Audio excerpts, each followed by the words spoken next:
আসসালামু আলাইকুম। বাইরে খুব ঠান্ডা, গলাটা বসে গেছে আর ভিডিও করার মন মানসিকতা নাই একেবারেই। তারপর একটা বিষয় নিয়ে কথা না বললে পারতেছি না। তো গতকালকের ঘটনাটা মানে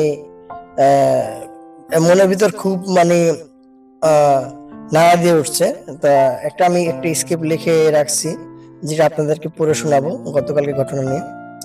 তো কথা বেশি বাড়াবো না, ভিডিওটা শুরু করা যাক। আসসালামু আলাইকুম। আজ খুব ভারী মন নিয়ে এই ভিডিওটা করছি। গতকাল আমাদের সমাজের একজন পরিচিত মুখ ওসমান হাদি গুলিবিদ্ধ হয়েছে। এই খবরটা শুনে সত্যি বুকের ভিতর কেঁপে উঠছে।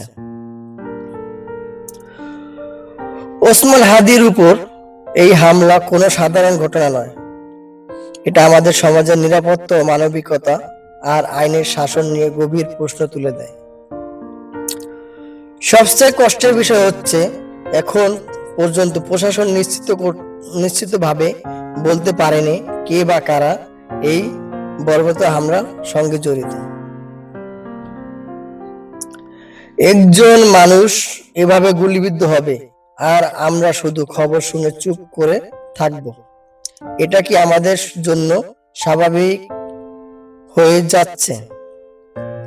আজ ওসমান হাদি, আগামীকাল কে? এই প্রশ্নটাই সবচেয়ে ভয়ঙ্কর। তবে আমি স্পষ্ট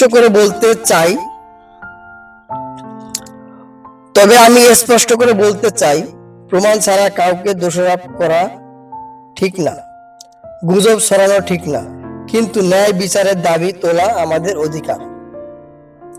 সঠিক তদন্ত, প্রকৃত অপরাধীদের শনাক্তকরণ এবং দৃষ্টান্তমূলক বিচার।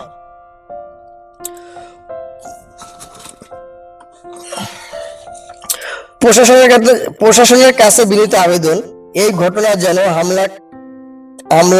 ভাবে না নেওয়া হয়। একটি পরিবার আজও আতঙ্কে, একটি সমাজ আজ নিরাপত্তাহীন ভুগছে। দয়া করে দ্রুত সত্যতা সামনে আনুন। আমরা ওসমান হাদির দ্রুত সুস্থতা কামনা করি এবং চাই এই ঘটনার সঠিক বিচার হোক, যাতে ভবিষ্যতে আর কোনো পরিবারকে এভাবে কাটতে না হয়।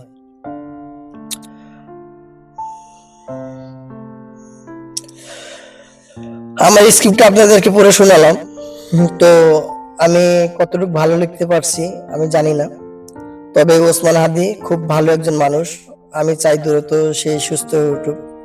কিন্তু আসলে বিষয়টা খুবই মানে মারাত্মক, যে কে বা কারা তাকে এই মানে হত্যার চেষ্টা চালাতে পারে। মানে এ নিয়ে সমাজে অনেক ধরনের কথাবার্তা হবে, কারণ এখন সামনে নির্বাচন, রাজনীতি, যে আসলে তাকে কারা গুলি করছে, মানে বিভিন্ন দলের উপরে ইয়াটা পড়বে, মানে প্রভাবটা পড়বে। কিন্তু আমার কথা হচ্ছে, সত্যিকারে কে বা কারা মানে এই হত্যার চেষ্টার সাথে জড়িত, সঠিক তদন্তের মাধ্যমে বেরিয়ে আসুক।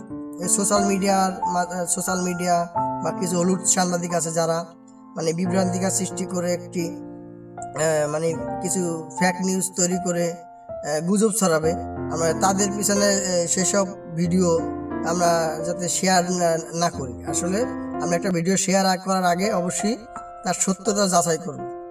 এই নিয়ে আজকের ভিডিও। ধন্যবাদ। যদি ভিডিওটি ভালো লাগে অবশ্যই আমার চ্যানেলটি সাবস্ক্রাইব করবেন, ভিডিওটি লাইক করবেন, কমেন্ট করবেন।